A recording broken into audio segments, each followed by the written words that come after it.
All right, I've got another project today that's going to be just kind of a nice simple metal fabrication project. I wanted to share this with you guys because this is a very practical thing that you could build for yourself. You could scale this up or scale this down however you wanted to, but we're building a workbench. It's going to be a nice and easy, about 4 foot wide workbench, and it's going to have some pegboard on the back. This is a great home project, and you can basically build this with a grinder and a welder. So I'm back at work using the shop here again just because it's a little easier to get set up here on our welding table. But let me show you guys what we're looking at. So I sketched this out real quick. This is going to be a side view, and so essentially we're going to make some legs for this, and then so these are the legs. They're going to come down, they're going to be offset, and then we're going to build a back for this that's going to be removable, that's going to have some pegboard. So this is for my father-in-law, and he really needs a new workspace. He's just got an old workbench. If you move it, it's a little tippy. So this is the new pegboard. I've got 2 of these sheets we're going to use for the back. He's got a nice red Craftsman toolbox as well, so this will match that real nice. If you've been following along with my channel at all, you know that I've been working on restoring an old camper, and behind me is a bunch of metal that was left over from the frame. And so once I saw how much I had, I knew that this was going to be the time to do this project. So I'm just going to go ahead and show you guys kind of the process here of how I build these, how I weld them. We're not going to get too into the nitty-gritty, but I just want to give this to you guys as an idea. This is a fun little project that you could definitely do yourself if you've got some welding experience, or if you're just looking for an excuse to practice welding. This is a really good one where it's going to be a nice project to put those skills to use.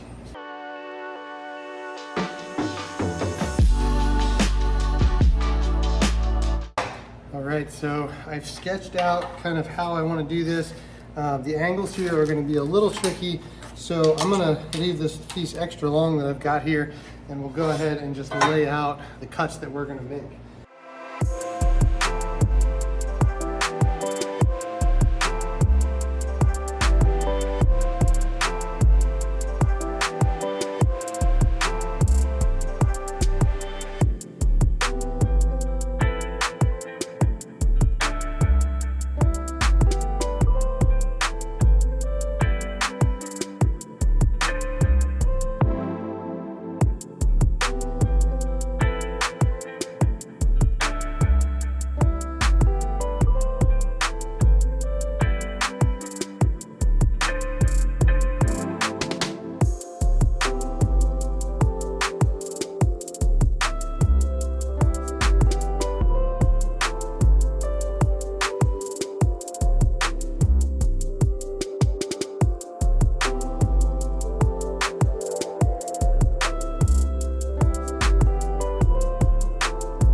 Okay, we've got our 4 legs here. They're way long, but we've got a pretty good match there. I double checked, and it is about 6 inches from there to there like we wanted.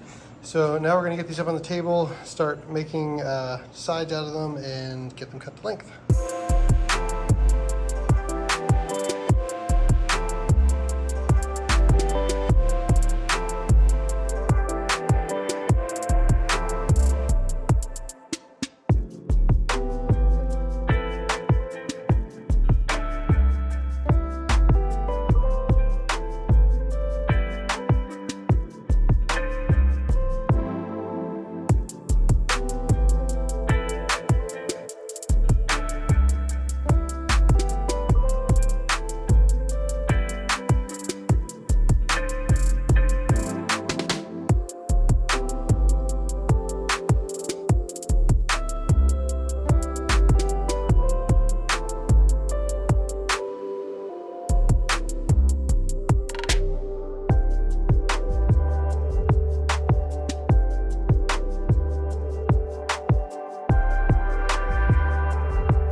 Okay, so here's our base all welded up. We got, this is the back on this side, and so you can see when you stand here at the bench, got plenty of room for your feet. There's no don't worry about kicking that.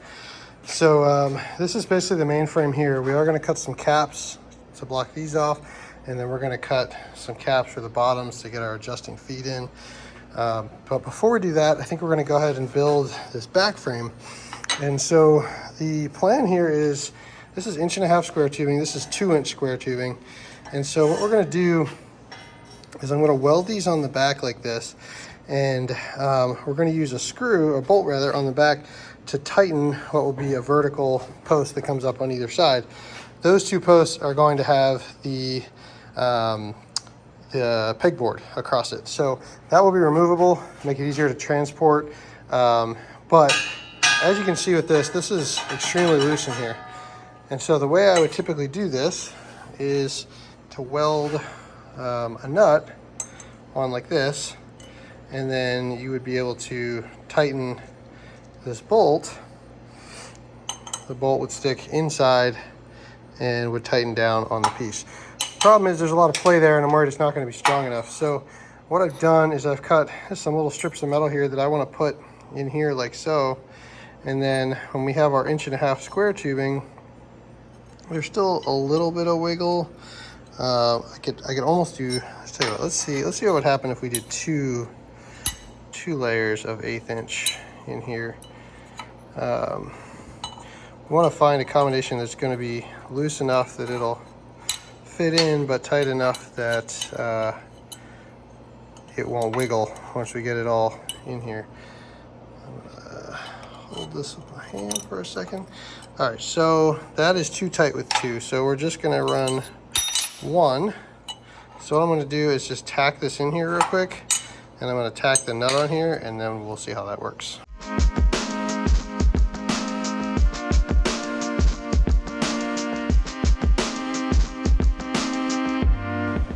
Okay, so I said I was going to do all this with a grinder and a welder. I am going to cheat a little bit here. What I'm about to do could be done with the grinder and the drill. I'm going to make some caps for the feet and for the ends of some of these tubes. I'm going to do it with a plasma cutter. I have one at my disposal here, and it's just going to be so much faster. So sorry, I'm cheating. This could be done with a grinder, but I'm not going to.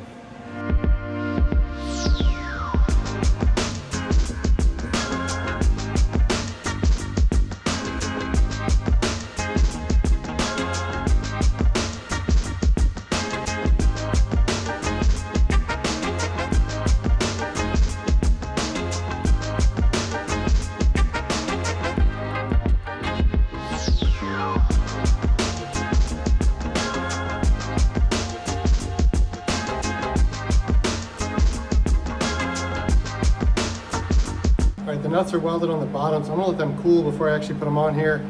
They're so hot I can't even pick them up to test them, which is fine. I'm going to cap the front of this now. I got some little caps for the front here, so I'm gonna hit this with the grinder and just clean it up a little, and then we'll tack these on. I'll show you what that looks like before I weld it up.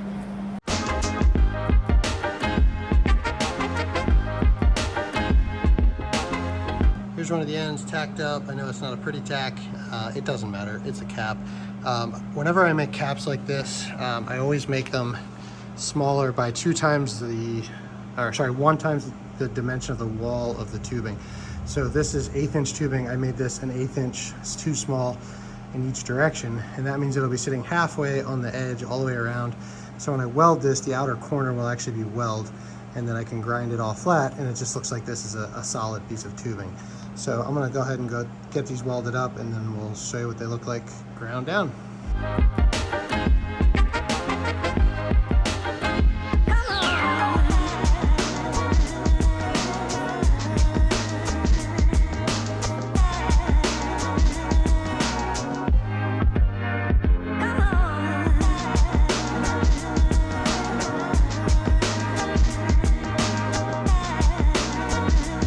Well, that's going to be it for today. I'm just doing this a couple hours at a time after work. These are all welded. I'll grind them out tomorrow. We've got to weld on our mounts for the wood tabletop. That's what these are. And then we got to build our back, which shouldn't be too hard. That's only going to be 4 pieces, 4 caps, and a little bit of welding and grinding. So we're almost there. Got these pieces welded on top. Not going to weld the tops, keep them flat, to be plenty strong. If anything, the wood will be the weak spot.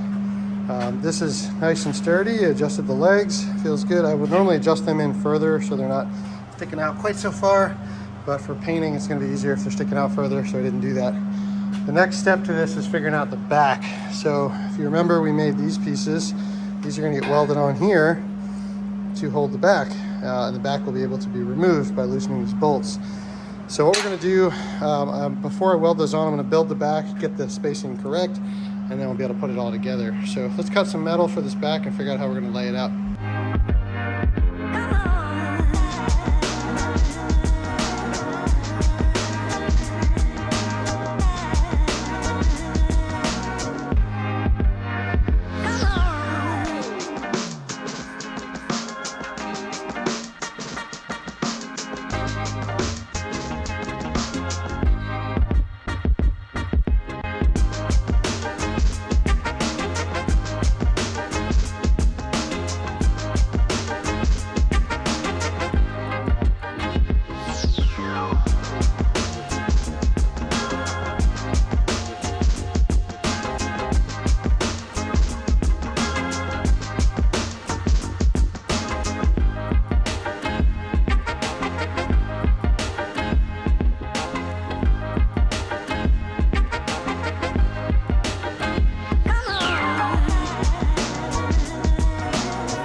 Okay, well here it is. I think the metalwork is done. This awesome little sign on top. So we'll get our two pegboard panels there. And then this sits about 1.5 inches up. I just have it sitting on these pieces temporarily. Those aren't permanent. But everything is looking real good and it feels super, super solid. So the next step is going to be to grind all the mill scale off, which is basically my least favorite task of this whole thing. So I'm going to get a grinder with a strip disc and just start working on this, and then we'll get some primer on it.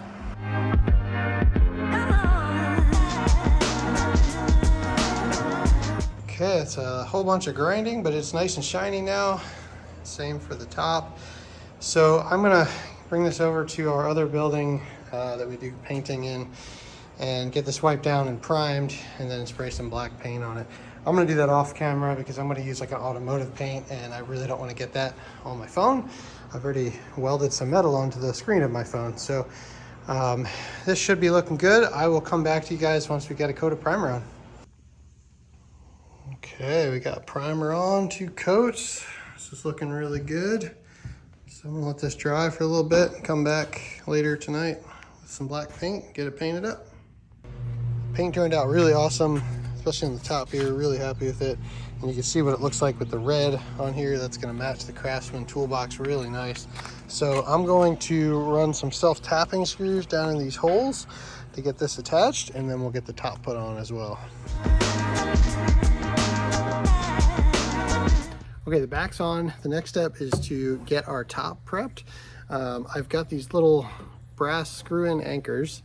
And so the way this is going to work is this brass part, which is threaded, will get drilled and put into the wood. And then to remove this or attach it to the bench, you'll use these bolts and washers. That just avoids like any sort of fatigue of the wood from screws going in and out. And I found that these just work a lot better than trying to just use screws or lags or anything like that.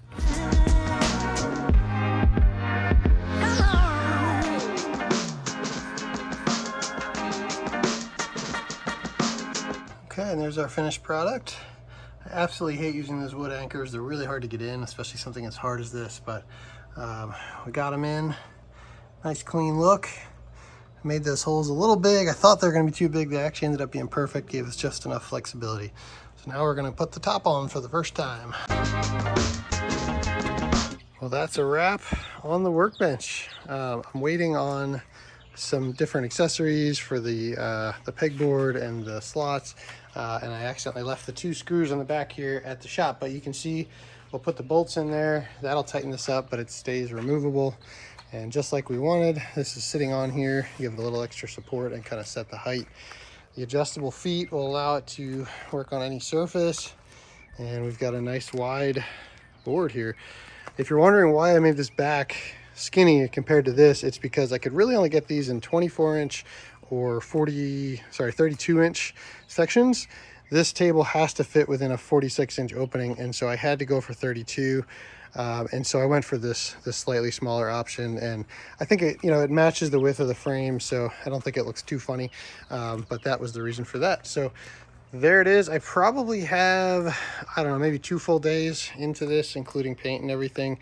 So a little bit of a project, but nice solid workbench, good way to use up some scrap metal, and something that can be built other than the top part there with just a grinder, a drill, and a welder. So pretty nice project. Really happy with how this turned out. I hope my father-in-law really likes it.